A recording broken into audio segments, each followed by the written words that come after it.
Om Ajnantimirandasya Jnananjana Shalakaya Chakshurunmilitam Yena Tasmai Shri Gurave Namaha Namo Vishnupadaya Krishna Preshthaya Bhutale Shrimate Bhaktivedanta Swami Nitinavine Namaste Saraswati Deve Gauravani Pracharine Nirvishesha Shunyavadi Paschatya Deshatarine Jai Shri Krishna Chaitanya Prabhu Nityananda Shri Advaita Gadadhara Shri Vasadi Gaura Bhakta Hare Krishna, Krishna Krishna, Hare Hare, Hare Rama, Rama Rama, Hare Hare.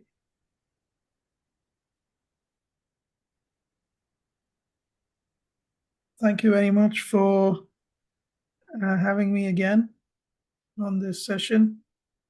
And I look forward to be able to complete the chapter today so that, we can,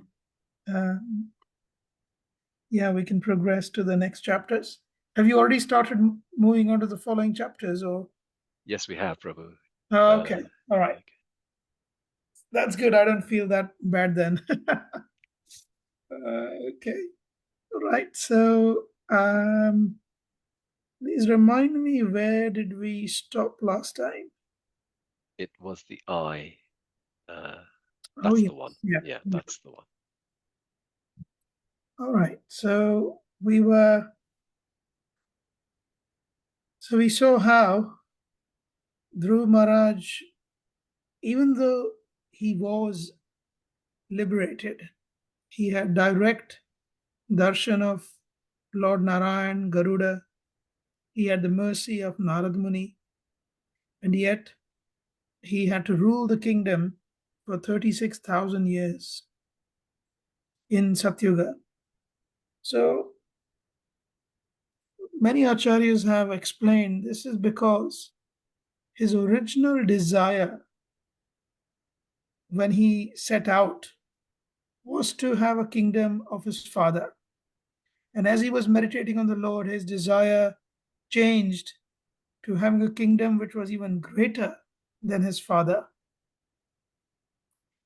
Because this desire existed in him, the Lord fulfilled that desire by awarding him the kingdom of his father, which he ruled for 36,000 years.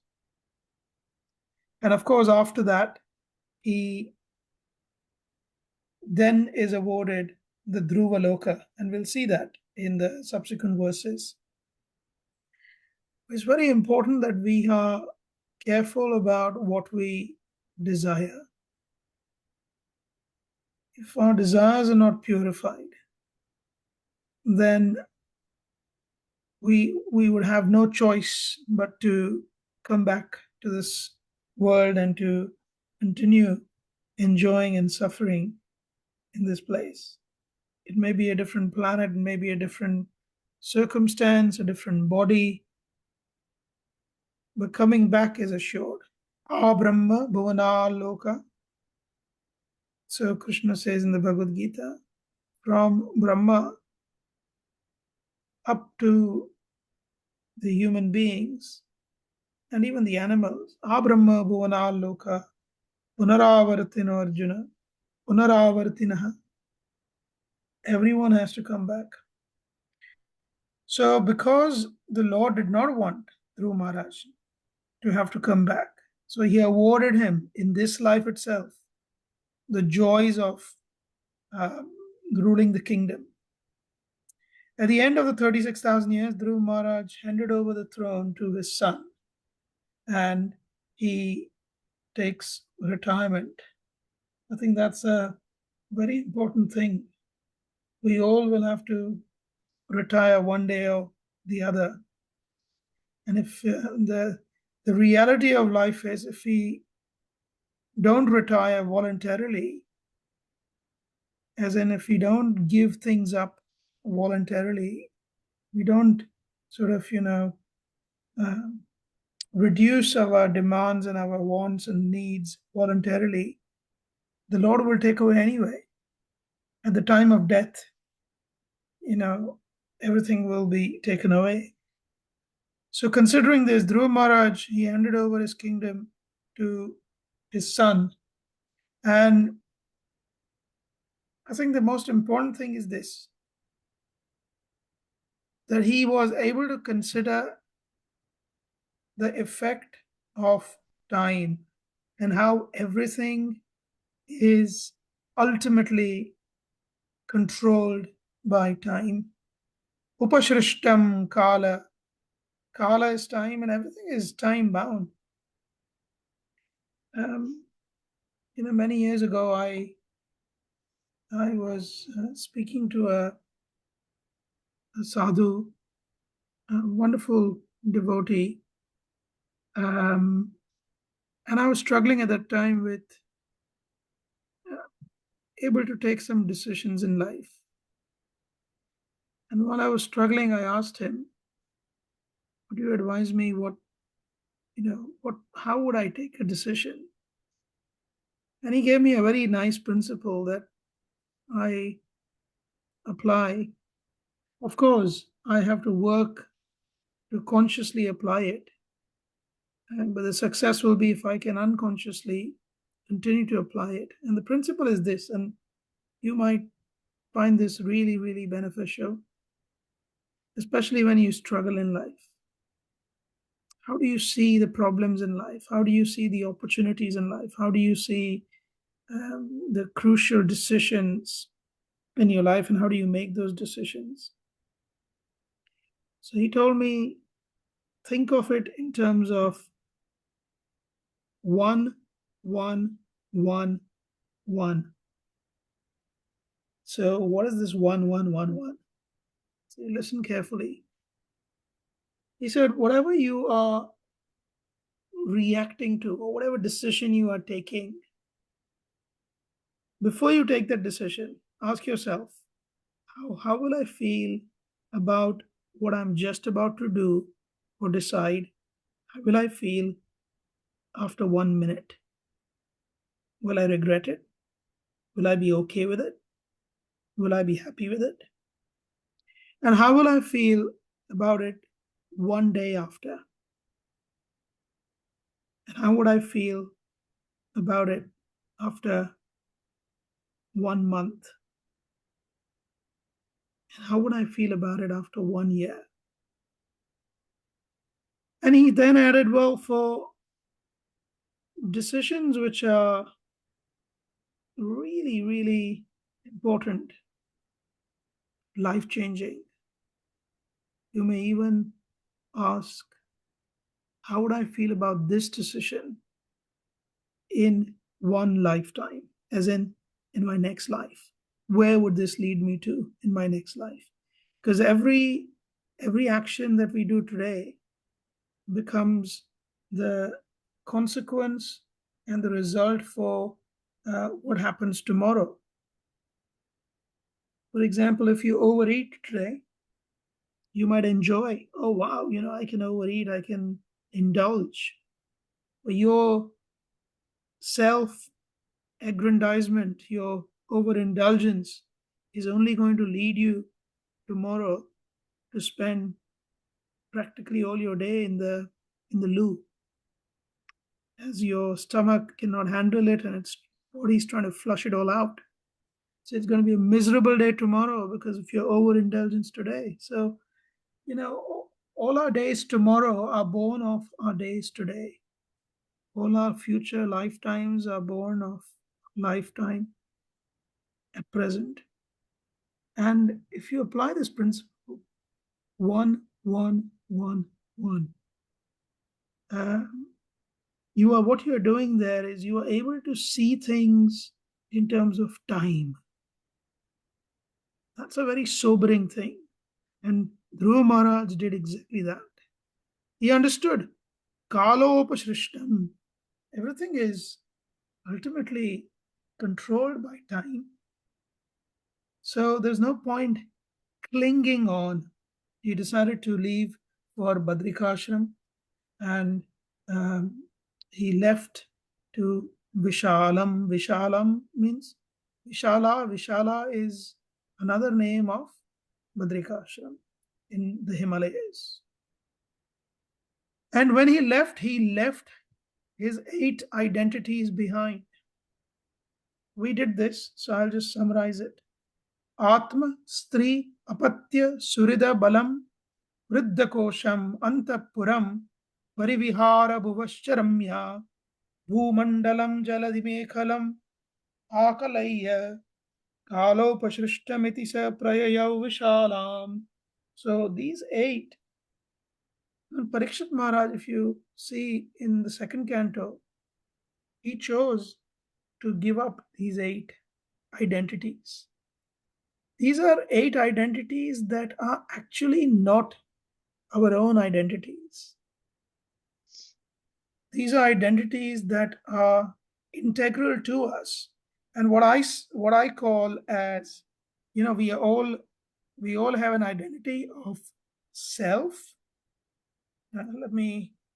Can you still see the screen? Yes, we can, Prabhuji. Yeah. So we have an identity called self. So that is your real self, which is, what is that real identity? Anyone? The real self is called what? Is a servant of Krishna. And then we have what I would call as a personal self. So there is a real self that is just I, the spirit soul, and then there is the personal self. And the personal self is defined by relationship with the eight. And this is a very profound, deep principle. Think on it, think about it. What I mean by their relationship with the eight, so the eight things that, it's here. The eight things that define our identity is, oh, I am a healthy person or I am diseased. So your relationship with the disease makes you feel that's you. I'm a man, I'm a woman, the bodily identity. I am the husband of, I am the wife of, I am the father of, I am the owner of this property, this estate. I am the possessor of these gadgets, these devices. I have these pleasures at my command. I am the possessor of these vehicles. I am the man with this particular bank balance. Oh, I'm the one who's got such and such person in high place as my friend. I'm a I'm a relation of such and such. I am the one who is the authority in the temple, in the government, in the workplace. I'm the director, I'm the president, I'm the vice president, I'm service authority. All of these identities are what I call as personal identities, a personal self, which is something that you personally have tagged onto you. These are all upadhi. And Rupa Goswami gives the definition that the real self is only revealed when sarvopadhi vinirmukta, when all the upadhis are taken away. Just like the onion has so many layers of skin, these are the complicated layers and layers of skin that we have on us, which hides the real I, the real self. So, what Dhruv Maharaj did, as you can see in this verse, he peeled off these, understanding that kalopashrishtam, these identities are going to be eaten up by time anyway, and I would rather make the choice to leave them behind. So he engaged in the process of retirement. I think I would like to add another, sorry for the dynamic changes to the slides. I'd like to add another important message. You see, until we have dependents, those who are dependent on us, we should act in terms of duty. We are duty bound. And so we will perform our duties. However, if we are 90 years old and we are still looking after and changing nappies of our great grandchildren, or if we are 80 years old and we are still worrying about the stock market or managing uh, 10 of our properties and thinking how we can expand our business, if we are 60 years old and we are still wondering what's the next holiday destination I can splash out my retirement fund on, I think we are approaching the world in a wrong way. Because Bhagavatam explains that as far as duties are concerned, we are duty bound and we will do things as we are required to do. Why? Because being dutiful is following dharma. Why should we do it? Because we should follow dharma. What happens if we don't follow dharma? There are serious reactions. However, if somebody continues to remain so called dutiful, even beyond the expiry date or the sell by date, what I mean by that is you are 80 years old and you still, all your day is just running around your great grandchildren or whatever. I think from a Bhagavatam perspective, what you are engaging is not duties, you are engaging in distractions. So please understand when you need to move away from what you think as duties and ask yourself, are these now proving to be my distractions? Why do we call them distractions? Why does Bhagavatam call them distractions? Because they take you away from the real purpose of life, which is to become the lover of the Lord. That's the real purpose of life, Krishna Prema. And whatever is duty now, beyond a certain point, is going to be distraction, and hence it needs to be given up. Dhruv Maharaj, Parikshit Maharaj, in that verse there, they are giving these 8 identities and everything that comes with it. Not just the identities, but the objects. It's only when you sever the relationship with the objects that the identities vanish. If you no longer work for, let's say, I used to work for, say, the big bank A, I no longer work for bank A, I now work for bank B. My identity is changed only because I've given up the bank A, the first employment. Similarly, only when we give up these relationships, the connections with these, then we are free of those. And these are nothing but distractions beyond a certain point. Nothing. The art of living is to understand, to reflect. When do we need to make the switch between what we thought was duties to what is now distractions? The reality is, most individuals will not be able to make that distinction and will continue in the pretext of performing duties, continue living their life fully engrossed in the automatic engine of life, and that engine will march us with every heartbeat, just like you have a Buckingham Palace change of guards, there's a march and there are drum beats. Our heart is beating like those drums marching steadily towards death. That's the ultimate reality.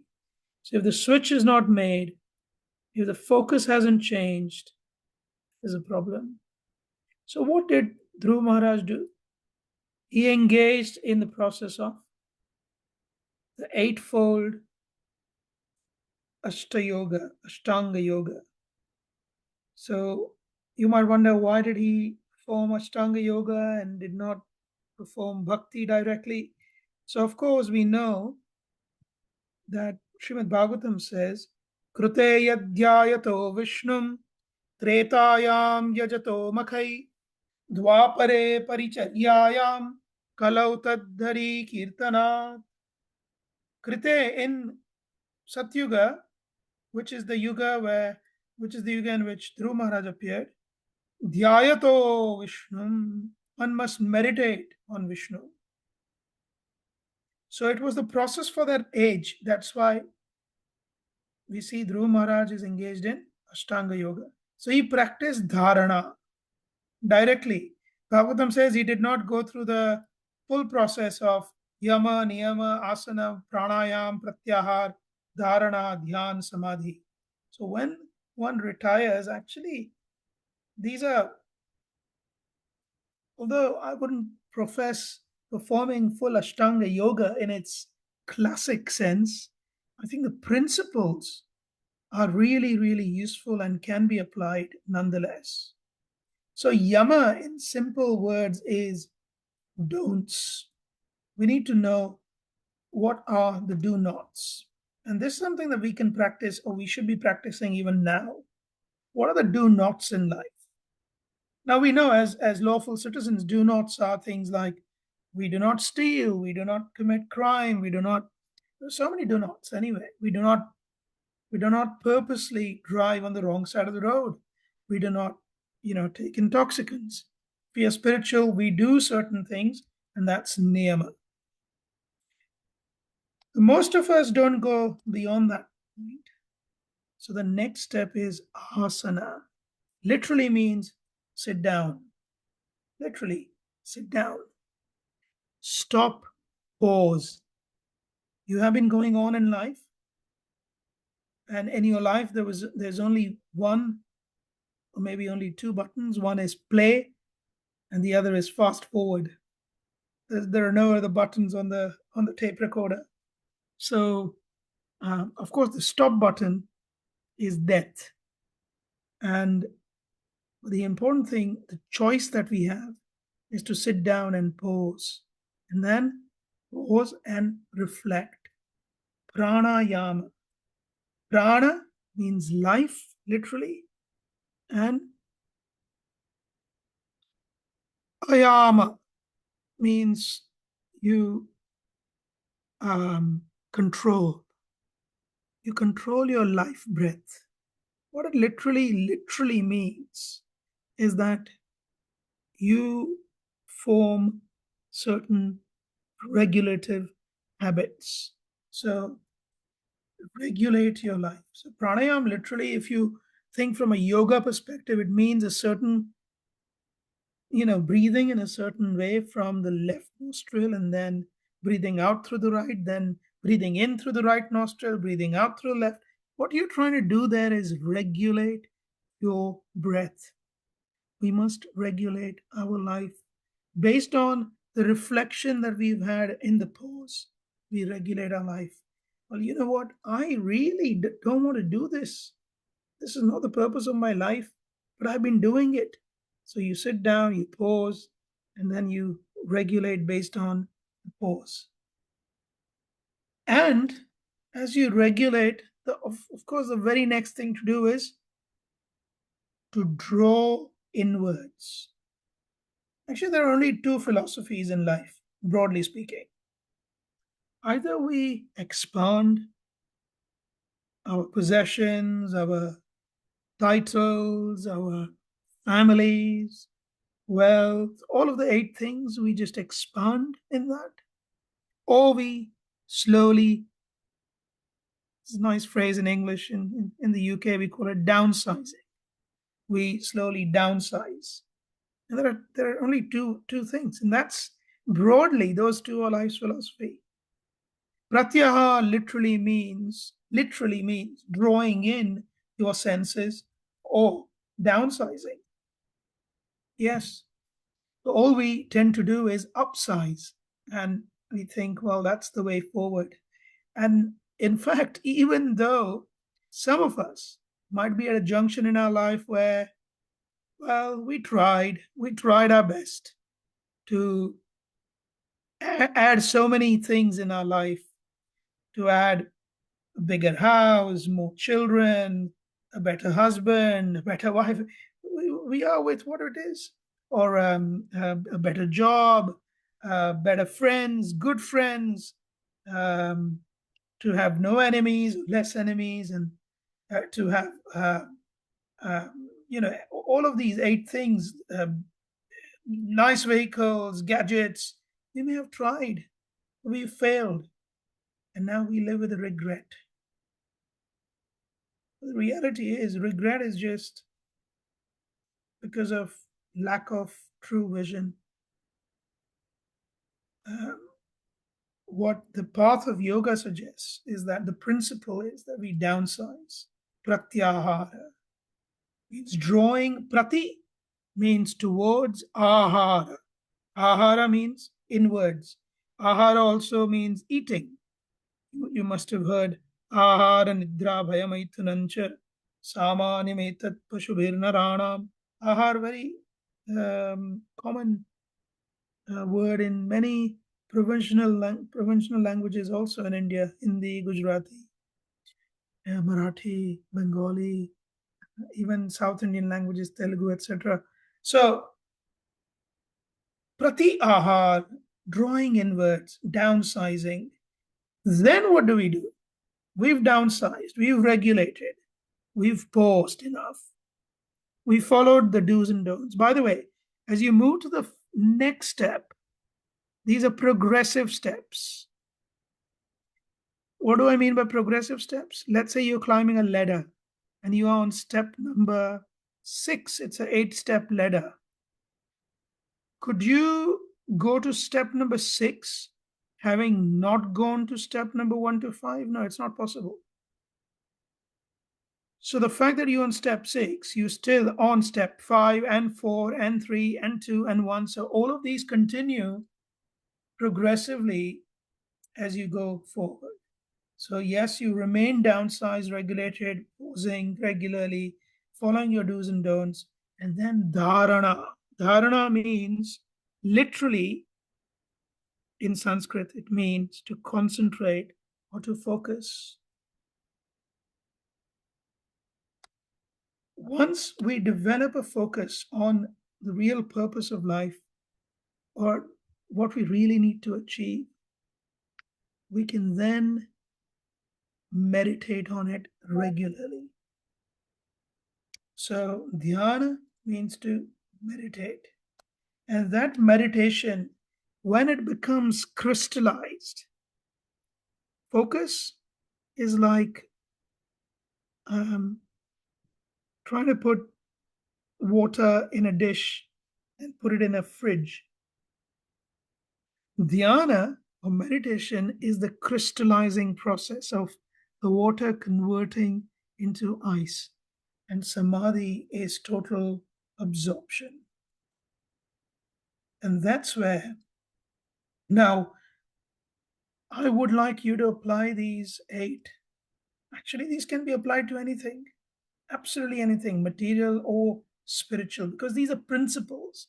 Principles of success can be applied regardless of the domain in which you want to apply them. However, Bhagavatam focuses on applying these principles for bhakti, for developing the love of Godhead. In fact, in the current situation, and let me go back to this section here. What did Dhruv Maharaj do? He practiced dharana. What is dharana again? Focus. He focused on the universal form, pratinidhi, dhama darshana. He then meditated on the actual form of the Lord without interruption. So why did he first focus on the universal form? Well, that is the process. That is the process. Process of Ashtanga Yoga. You focus on the general and then you focus on the specific. Like, for example, if I ask you to, I take you to a park and I say, well, just look at the twig, which is attached to the branch and from which this pear is hanging, the fruit is hanging.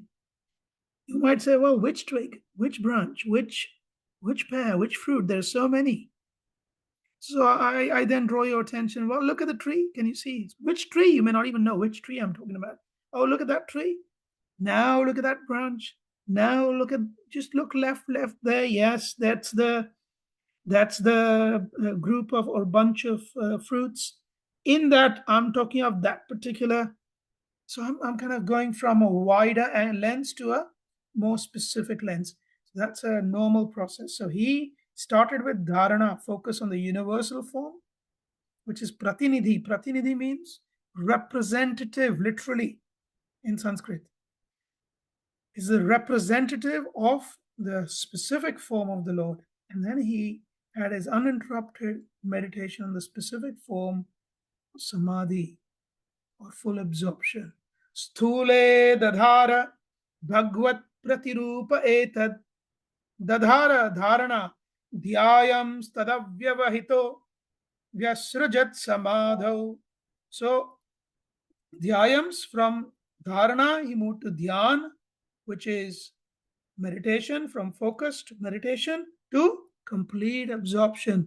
And out of obligation, he performed yoga for 2 or 3 days only to respect the proper conduct of the yogis present there in Satyuga.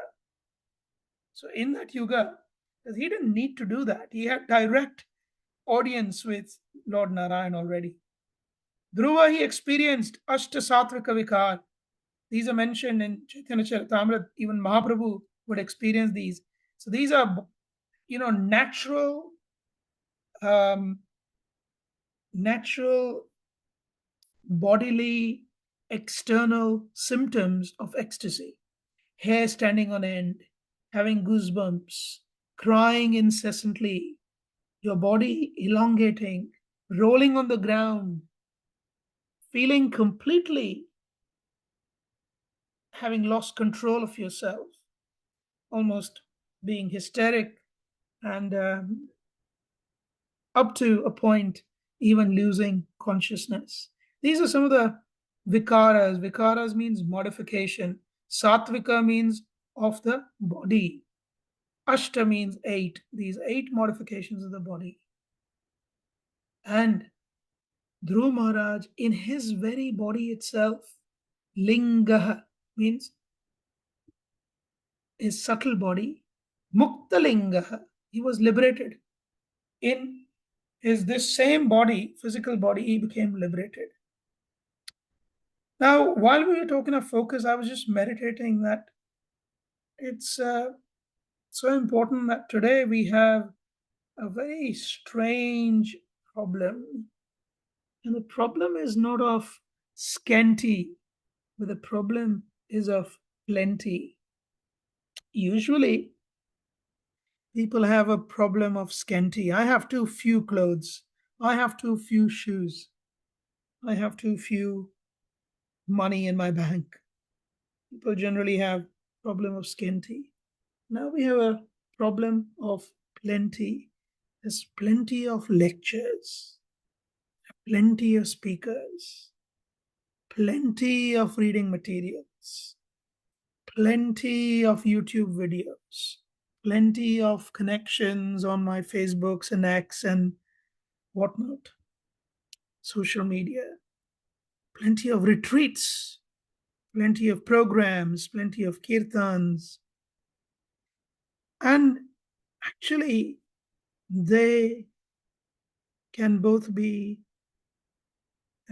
distractions and even cause destruction of our bhakti if you start focusing on the wrong thing, because there is no switch in our head that can say stop now.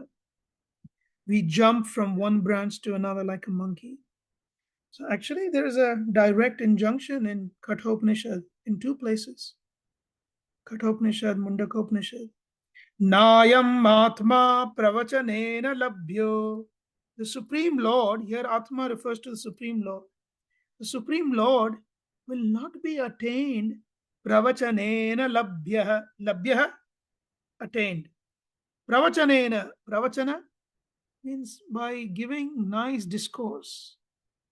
You are speaking wonderfully, philosophically, doesn't mean the Lord will be attained. Na medhaya na bahuna shrutena. Not by intelligence alone. Well, I'm going to read, I'm going to listen to different lectures, different classes, attend different kirtan mela, this, that, the other. More and more and more and more.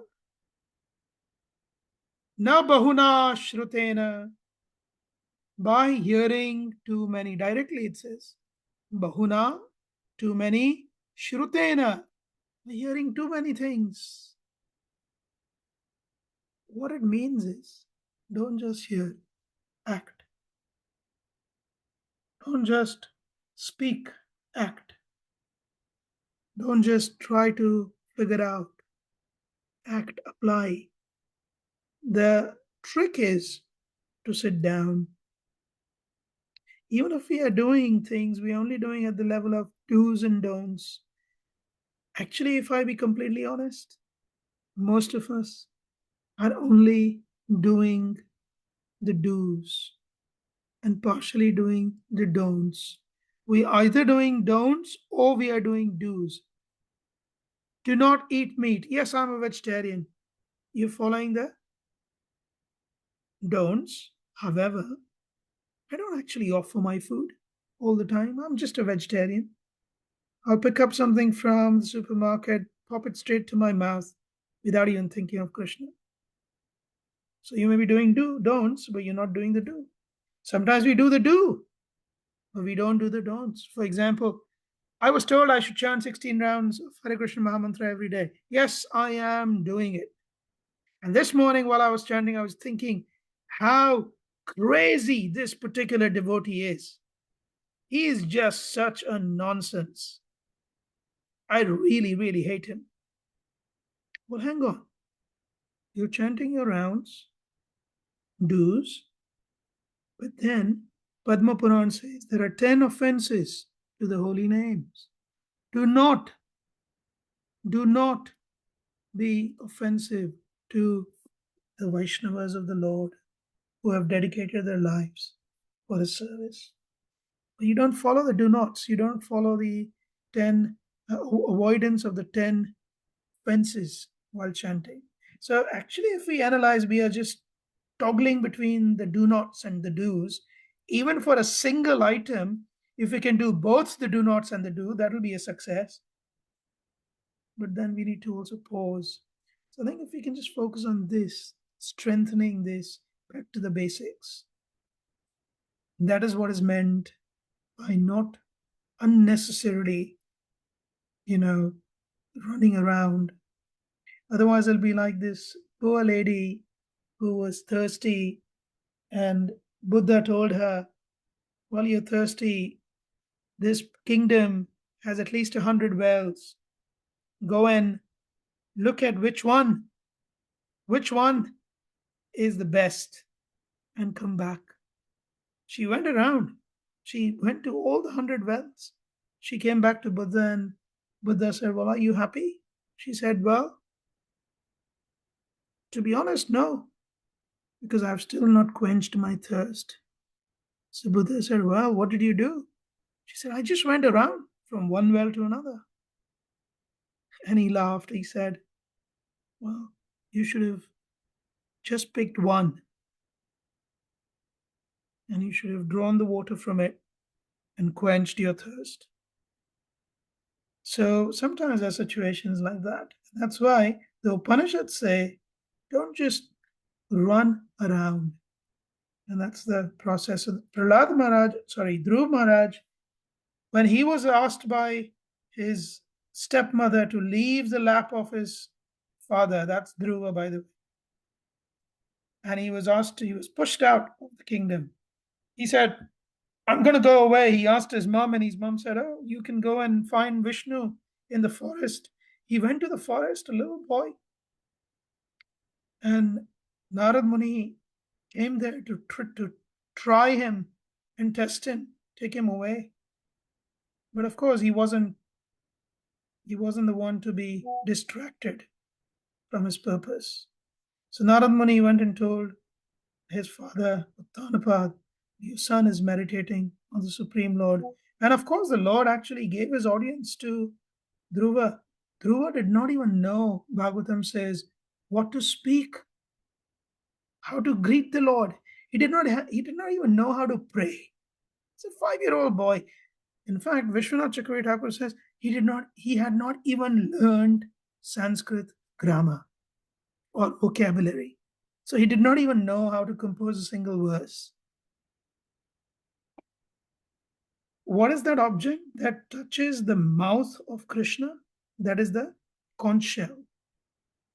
So the Lord, Narayan, he touches the conch shell to the cheek of Dhruv Maharaj. And by touching the conch shell to the cheek of Dhruv Maharaj becomes an absolute scholar. And whatever's in his deep within his heart is pouring out from his mouth in perfect, beautiful Sanskrit verses. This is mentioned in Srimad Bhagavatam. He then, of course, pays his obeisances to the Lord. And the Lord disappears from his, um, his domain of vision. Where did all this take place? Where did Dhruv Maharaj meditate? It was in Braja, in Madhuvan. Even now, if you go to Madhuvan, there is Dhruva Tila. Dhruva Tila means a hillock, a small hill on which Dhruv Maharaj meditated. And we still have the Narayan Mandir, where Lord Narayan personally appeared. And this is the Dhruva Tila. This is the temple. You go up the stairs and you can see the beautiful deity of Lord Narayan. This is with folded hands, if you can see. Let me see if I can make it full screen. Folded hands, you can see this is Dhruv Maharaj, and this is Narad Muni with his Veena. And you can see his kartals. And this is Lord Narayan, 400, of course. You can see the four hands. So this is the beautiful deity. Dhruv Maharaj then goes back to the kingdom, rules, and he fights the yakshas, and we know he's now left all that to his son, the kingdom and everything. And he's absorbed in samadhi. That's when he sees the Pushpaka Vimana. Pushpaka is the beautiful airplane from the Vaikuntha planets, which is coming down. Rakapatim Ivoditam. Rakapati. Raka is one of the wives of Moon. Moon has 15 wives. The wife that he's with on the full moon day is known as Raka. So Rakapati means husband of Raka, which is moon. Iva like Uditam.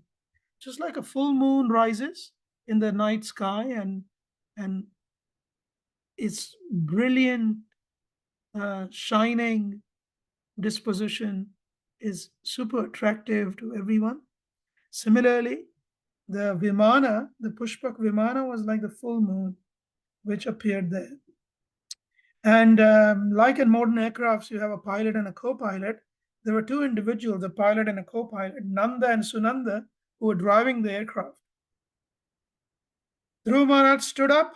He forgot the proper order of worship out of bewilderment. He was surprised that just after 2 or 3 days of meditation, the Lord was so pleased. He said, okay, enough. You can come now. You follow the process of this age, which is Ashtanga Yoga. You can now come. And he stood up, forgot to address them properly, and yet he simply offered his obeisances, chanting the names of the Lord. Tam Krishna Pada Abhinivishta Chetasam.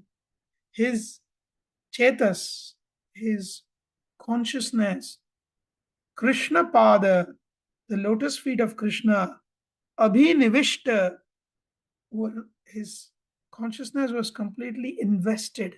Abhinivishta means completely invested in Krishna's lotus feet. And with the names of Hari, he greeted the two servants of Lord Narayan, Nanda and Sunanda. They spoke, Dhruva, you pleased the Lord by your austerity when you were 5 years old, and we have now come to take you to Vaikuntha. You've attained a planet where the moon, the sun, and all other planets, including the constellations and the stars, will circumambulate in a clockwise direction.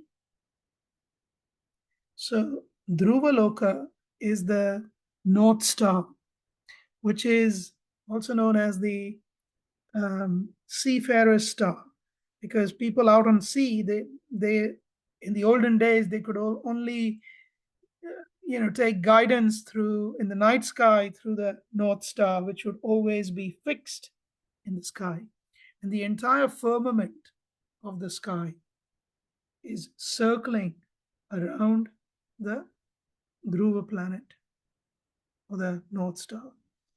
So another understanding is that ultimately this whole world is going on because it's circling around the lotus feet of a pure devotee of the Lord. So directly, the Lord's devotee is responsible for maintaining the entire universe. And then they said, you will stay in that supreme abode of Lord Vishnu till the end of this universe. You are qualified to board this aircraft, so come on board. Prabhupada in the purport says there are three kinds of aircraft. One is Kapota Vayu. That's an aircraft which looks like a pigeon. That's like modern aircraft, which is mechanical aircraft, which needs fuel. And Prabhupada says, well, the scientists are not as advanced to create an aircraft which does not need fuel, but can be flown by mantra, which is known as Akasha Patana. That's the second category of aircraft which flies through mantras, doesn't need any fuel. And the third is Pushpaka. Now, this Pushpaka Vimana, of course, when we look at it in this painting, we haven't seen it yet. Let me show you. It looks like a little, there's a seat, and then you climb over and you take a seat, and then you go off. But Bhagavatam, in the commentaries of the different commentators, and actually if you read the verse, it says Griham. The Pushpaka Vimana was like a palace. Also, we see that in the case of Kardama Muni and Devahuti. Devahuti wanted a palace. Kardama Muni actually created a flying palace of 7 stories, in the sky. So it had an entire city, in fact. So these are, and Prabhupada writes in the purport, can modern scientists create flying cities that would fly in the sky at the speed of mind? That's not possible. So Pushpaka was a spiritual aircraft. This is aircraft driven by mantras and by the power of mind. And this is an aircraft which needs fuel and is mechanical. Anyway, so having boarded the aircraft, or about to board the aircraft, Dhruva, he took his bath first, performed his daily duties, he offered his respect to the sages, and then he had them bless him. Sri Prabhupada writes, even though he was going to Vaikuntha, he did not give up the path of Dharma. Circumambulating and worshipping the plain, he offered his respect to the 2 associates of the Lord, Nanda and Sunanda, and he desired to board the aircraft. He saw at that time death personified approaching him. You see, all of us, devotees or otherwise, will face death. It's a given. There is no escaping it. Even those of us who may have a special mercy, direct ticket to Vaikuntha or Goloka or one of the planets where Krishna is doing his leelas, we would still have to face death. The difference is, most of us, or I can speak of myself, are likely to face death, which is both difficult and painful. And the next destination is just simply uncertain. What's certain is, by the grace of Guru and Gauranga, a human body would certainly be attained. Anything beyond that is just wishful thinking at this point in time. But let's look at Dhruv Maharaj. When he saw death approaching, Mrutyor Murdhni Padam Dattva, Mrutyoho of death, Murdhni on the head of death, on the head of Yamraj, Padam Dattva, he put his feet on Yamraj's head and used Yamraj as a pedestal, as a step to climb over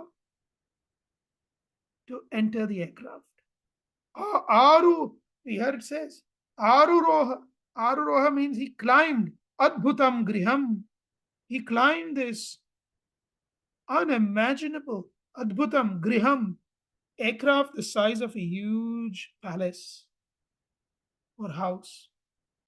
So at that time, all the denizens of the planets of the demigods started sounding. Drums, kettle drums, conch shells were blown, flowers were being showered, Gandharvas were dancing, Apsaras were dancing, Gandharvas were singing, Vidyadharas were praising.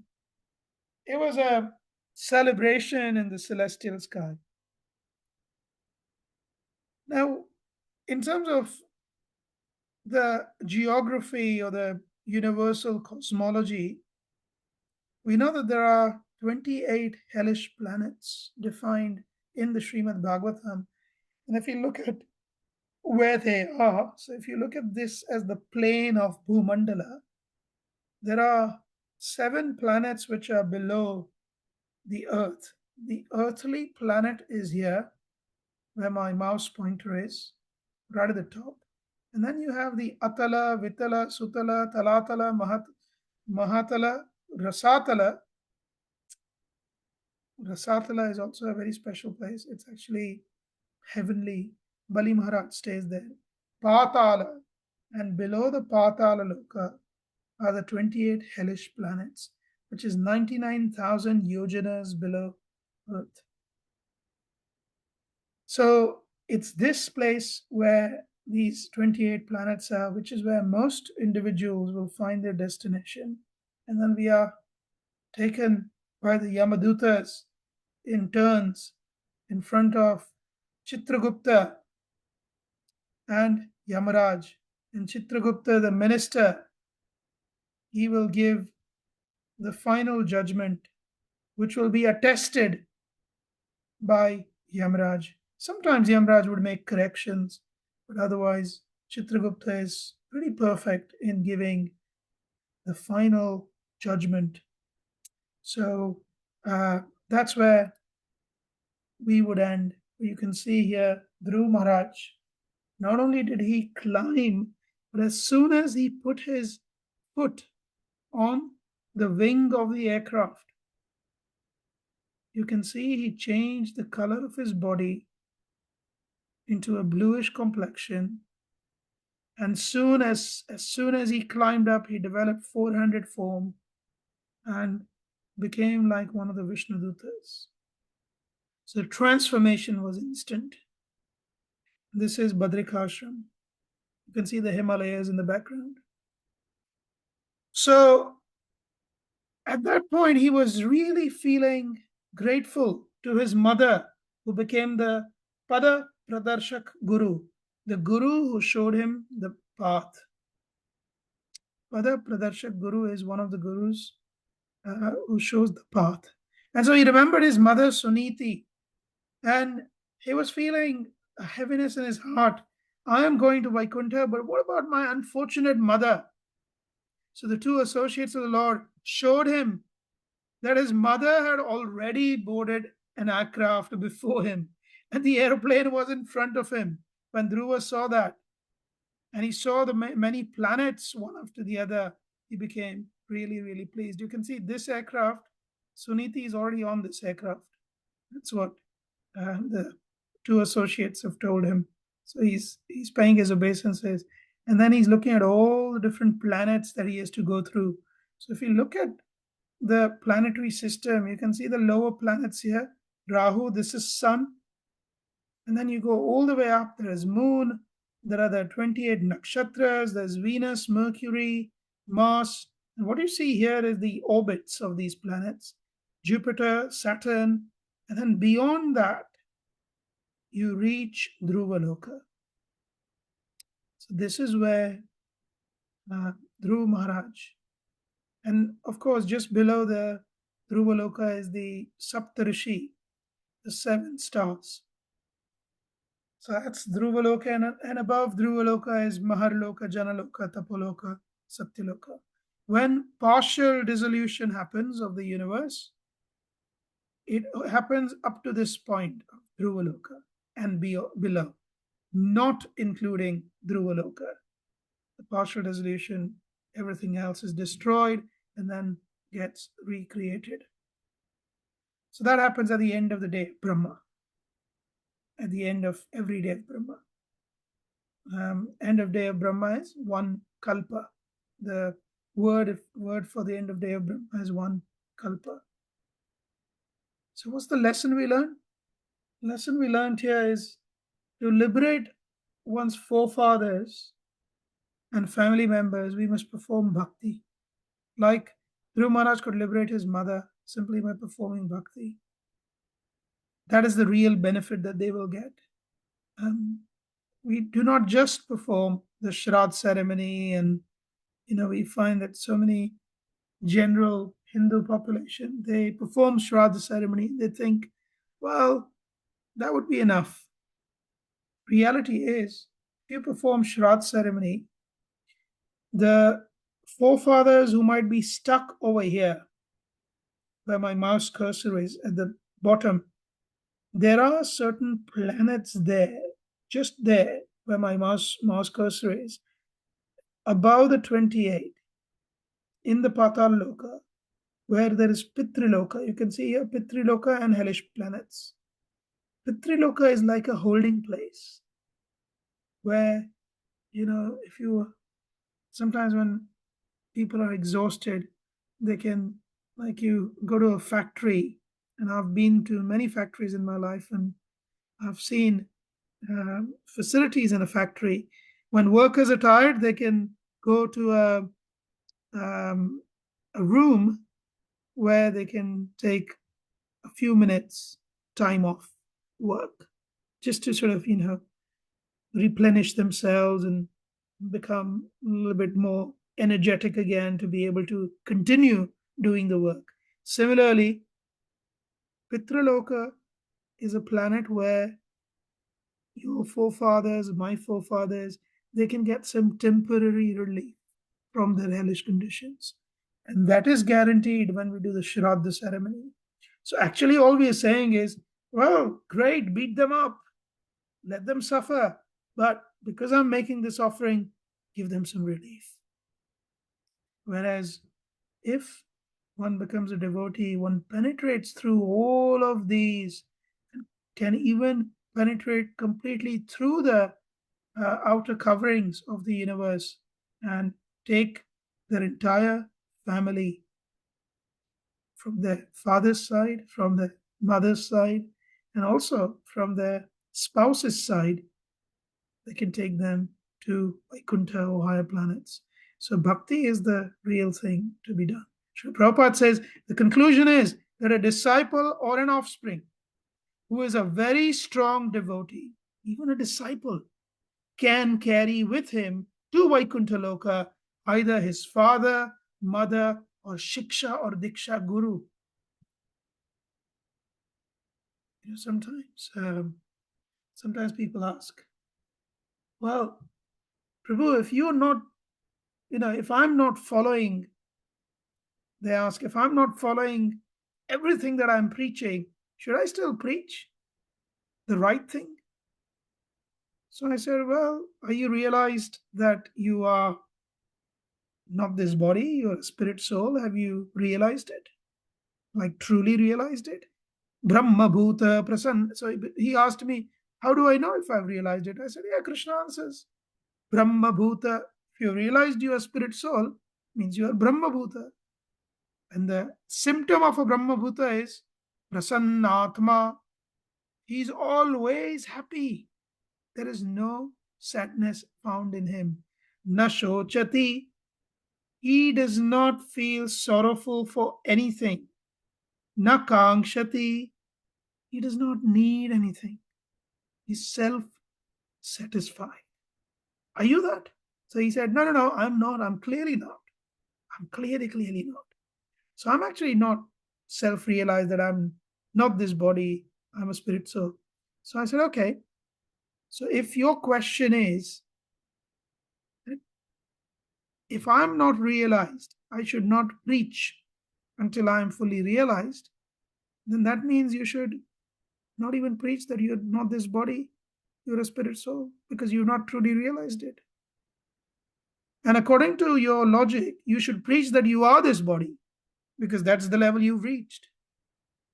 So actually, our acharyas say that when one preaches the principles that are provided by the previous acharyas. It's not because I have suddenly become super realized. I am a very wise man, a wise lady, and that's why I'm doing the preaching. Preaching is actually a service. Service to whom?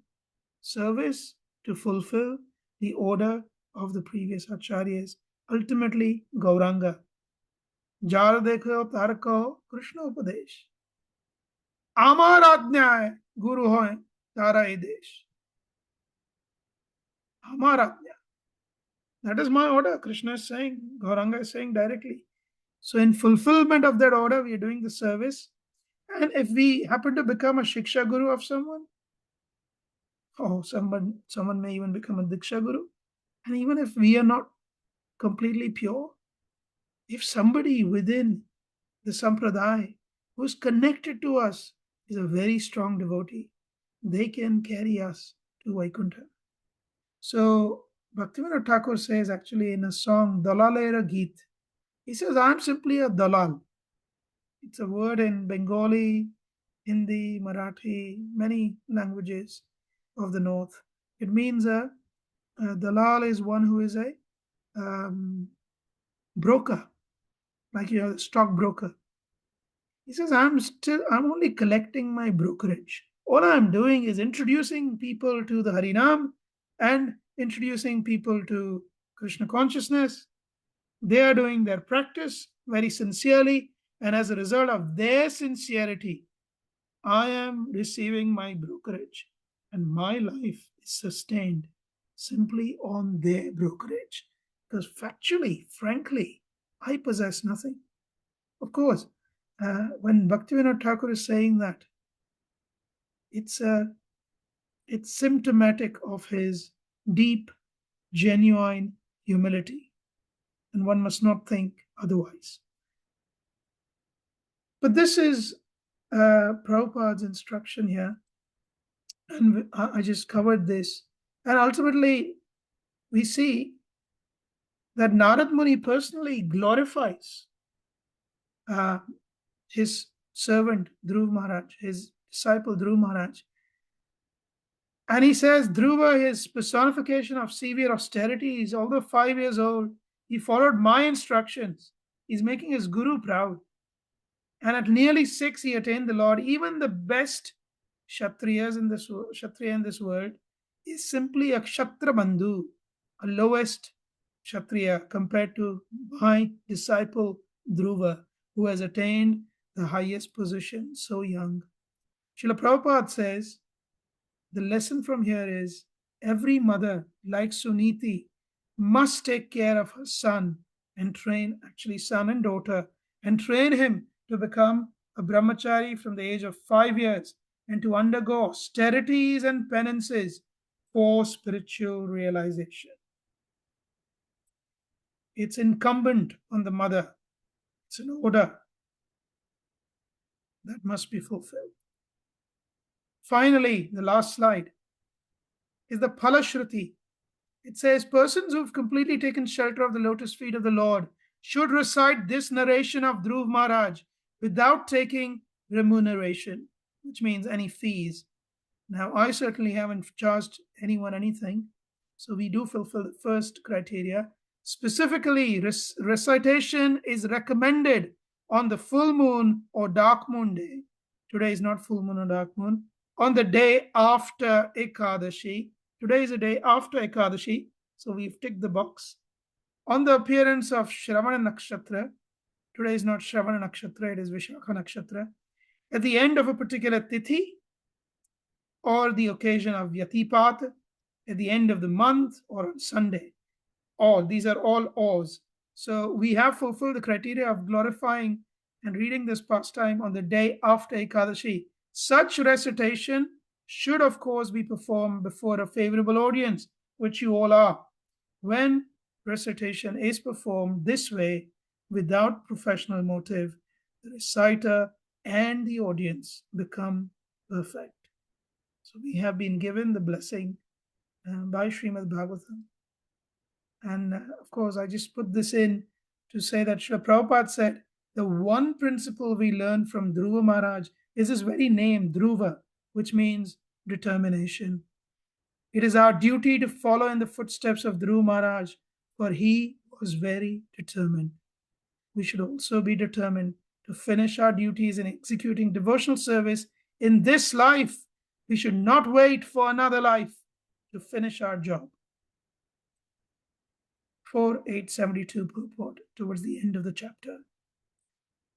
So we have to, and I like this particular photo of Srila Prabhupada almost asking us, so what are you doing? How are you becoming sincere and serious in your spiritual life? What are you doing? So I'll stop here. Srila Prabhupada ki jai. Grantaraj Srimad Bhagavatam ki jai. Jai. Dhruv Maharaj ki jai. Jai. Thank you very much. Hare Thank Krishna. you. Thank you so much, Kartik Chandra Prabhu. That was just wonderful. And I think there are certainly certain things that I certainly need to take forward in terms of pausing that button. So if anyone has any questions, please raise your virtual hands. And are you okay to take a few questions, if that's okay? Yes, Prabhuji? I am. Yeah. No, I'm good. So maybe Okay. another 5 minutes and then, yeah. Sure. Okay. If I start off while we're waiting for people to raise their hands, you gave us certain steps to take, and I was just thinking myself that how do you know that you have progressed enough to take that next step? Well, I think, sorry, you were continuing. Yeah, I was just going to say on Yeah. the do's, don'ts, etc., that sort of thing, just to make it clearer. Yeah, so I think for the do's and don'ts, and that's where we are practically, I think the first thing to do is to ask ourselves, what am I focusing on? What am I focusing on? Is it just the do's or is it just the don'ts? Because in certain things we'll do don'ts. Like, for example, do not eat meat. We focus on the don'ts. But are we also focusing on the do's? Everything must be offered to Krishna.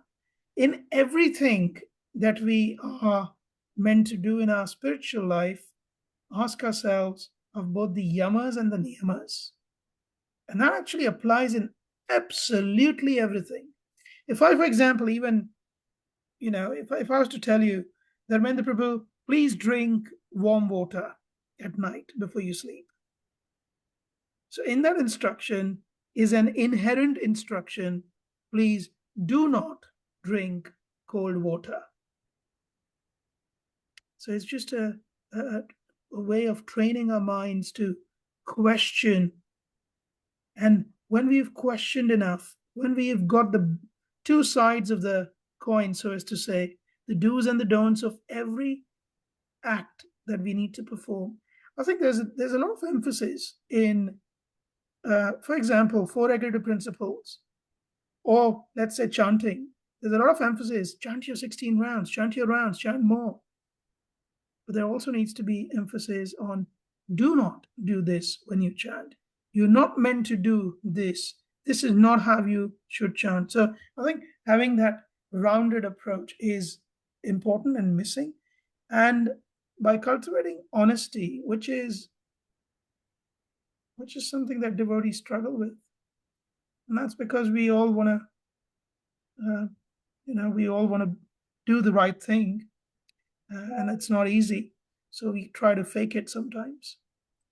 We got to be mindful of that tendency. Once you've done this, two things: mindful of the tendency to not fake it for the sake of faking it, and questioning the do's and don'ts, then we know we've progressed and we can progress to the next stages.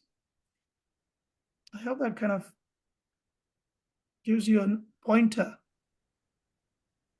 Yeah, that was very good. Thank you, Prabhu.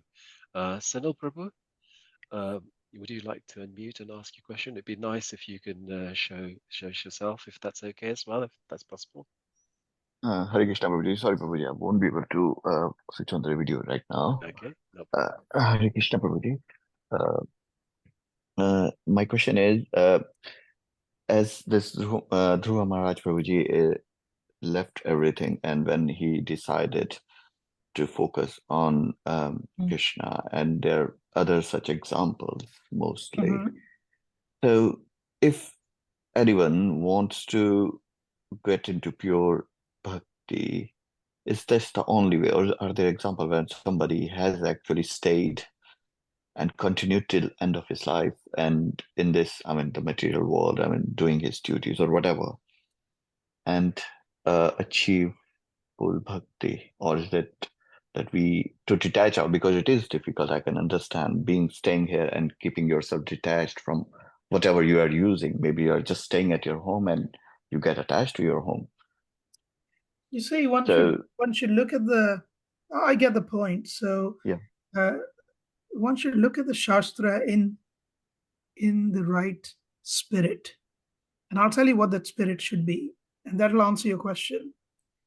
So when we look at the scripture is forcing us, in a sense, and trying to lead us to a point where the scripture wants us to become the best, the highest, the best. What I mean by that best or highest is to become a pure devotee. So you take any example, practically any example, even ladies, for example, Kunti Maharani or Kartamamani's wife, Devahuti. You will see that they ultimately want to just be absorbed in the service of the Lord. Now, why is that? It's like, it'll be easy to understand if you look at the scripture with this particular analogy. If you're going to, let's say, a coaching class where you want to learn mathematics, a good teacher, perfect teacher who's teaching you will always ask you to endeavor and always tell you to train and bring you to the point that you can score 100 out of 100 in your math exam. They are not going to give you examples or train you to only get 50 out of 100. So the scriptures are always going to point us to the completion stage, which is full absorption. Even for that matter, if you look at Dhritarashtra and Gandhari mentioned in Srimad Bhagavatam. Now, one might think, well, they did so many troublesome things in their life, especially Dhritarashtra. If it wasn't for him, maybe, the war of Mahabharata could have been avoided, and, he could have straightened his son. So, but when you look at from a Bhagavatam perspective, even Dhritarashtra gives everything up, moves on to complete absorption, goes to the forest, and he leaves his body. And just by the sheer tapasya, his body kind of immolates and he's burnt into ashes. And then Gandhari follows. So the scriptures are always going to get us to a point of complete absorption. As far as I can tell, in Srimad Bhagavatam, Srimad Bhagavatam is Amala Purana. So it is a book which is going to train you to become that best student who gets 100 out of 100. So Bhagavatam is, there is no example where you can see that, well, you can go on enjoying your life, and by the way, do some sprinkling of Krishna consciousness here and there. And you know what? Bang, at the end of your life, you get the doors are open and you can fly to Vaikuntha, fly to Goloka. You just don't see that. Just absolutely don't, because it is only speaking about the absolute goals. Now, then that begs a question. Well, I'm not there yet. What do I do? Is the scripture irrelevant for me because I'm not there yet? Well, no, because scriptures have plenty of examples of those who are struggling. In fact, even those individuals who attain ultimate goal, their journey is mentioned. Let's take example of Bharat Maharaj. Now he becomes from being a king to being a deer, from being a deer to being a person who is pretty much like a vegetable in a sense, external sense, and probably even considered a bit um, not ordinary, crazy kind of a person. And then he, ultimately attains the final destination.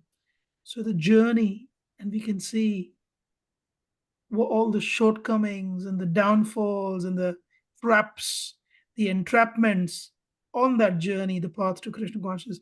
Bhagavatam certainly leads us. So we still have to endeavor. We still have to take the path. But yeah, if your question is straight, well, I can't be detached. I can't be bothered to be detached. I don't think I'll be detached. I think I'm going to die attached to my XYZ, all these 8 identities. And I also want to go back to Godhead. It's almost like asking, well, I want to really, really swim in the water. I don't want to get wet. Well, tough. So I hope that answers your question. That makes a lot of sense. Thanks a lot, Prabhuji. The last Please, analogy, swim in the water without getting wet is not possible, certainly. Yes, thank you very much. So please always think of Srimad Bhagavatam as the teacher who wants you to get 100 out of 100. But then it's also very caring, loving, and accommodative. If you can only stretch yourself to getting 20 out of 100, Bhagavatam says, good, let's do a little more. Let's do a little more. Let's do a little more. And that's why when we read Srimad Bhagavatam and we reflect deeply, we'll say, I'm doing this. Let me do a little bit more, a little bit more. So we get from 20 marks to 30, 40, 50, 60. Maybe in this life, that's where we reach, 60. No problem. Here's the beautiful thing about Krishna consciousness. Next life, we start at 60. We don't start at 0. That's the most beautiful thing. So actually, this path is only a joyful path. It's only joyful. It's just, there's nothing to be depressed about. It would be depressing if you had to restart from 0. But the good news is you start from where you left off. So actually, there's nothing to be depressed. This is the most hopeful and positive path. If you're a jnani, if you've not attained the goal and you're reborn, you start with knowledge 0. If you're a yogi, you've practiced all these Ashtanga yogas, being in the forest and meditation. However, you didn't actually fulfill your path. You're born again. You do all of those gymnastics again. You're a devotee. You lost it midway. Or you just, voluntarily gave up midway. No problem. You're at level 60. You come back at 60. That's the beautiful thing. We shouldn't take negative encouragement in knowing this fact and say, well, you know what? beyond a certain point, I'm not even going to try. I'm not even going to be bothered. So we shouldn't be taking that view either. But I'll just take one last question, if that's okay, Prabhu. Yeah, thank you very much. Thank you. Bhagavatam, Bhagavad, Prabhu? Yeah. Hare Krishna actually is Jayanti.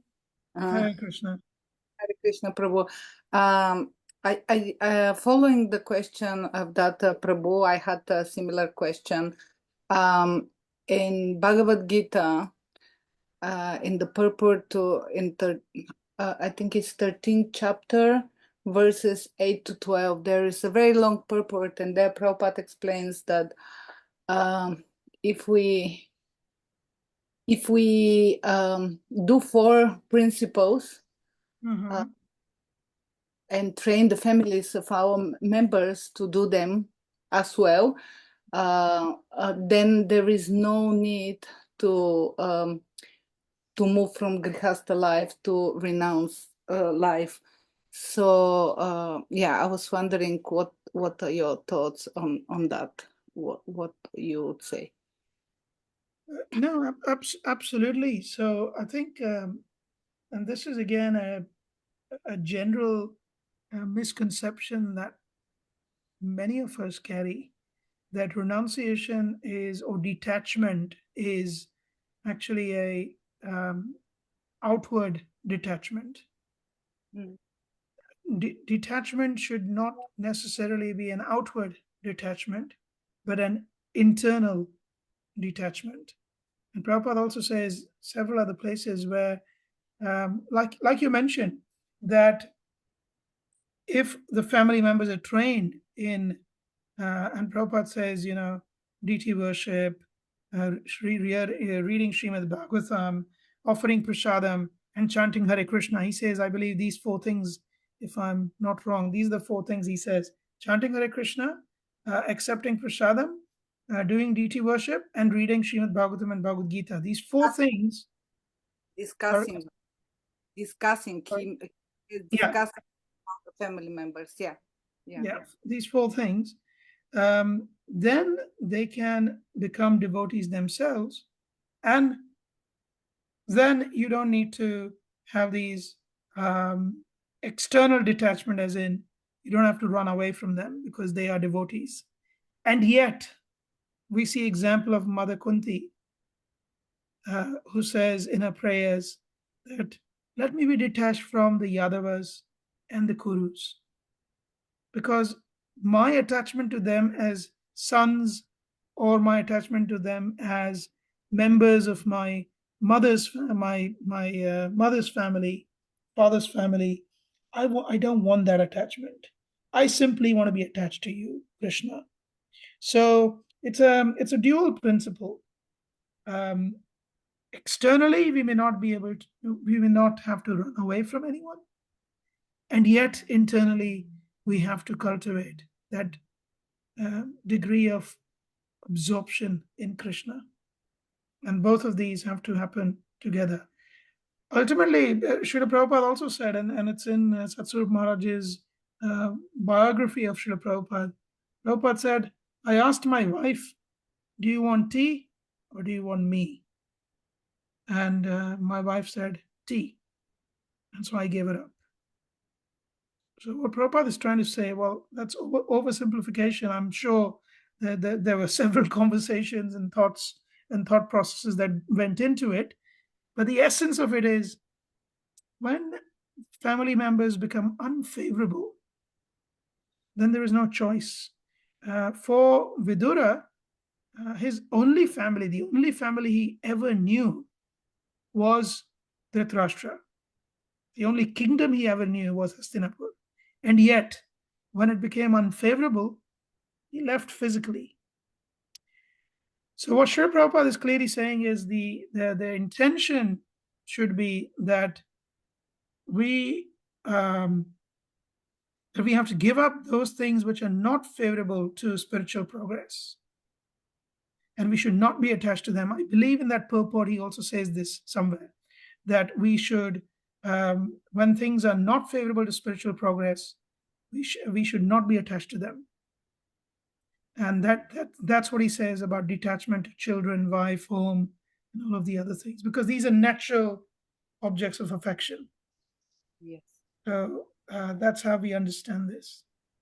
Yeah, you're right. Okay, thank you so much for clarification. Okay. So thank you very much for inviting me here. I am really grateful and happy to be able to serve you all. And please continue this wonderful effort of studying Srimad Bhagavatam. Hopefully, in this life itself, you would be able to see Krishna face to face, as Srila Prabhupada suggests in the beginning of the Bhagavatam. Thank you very much, Srila Prabhupada ki jai.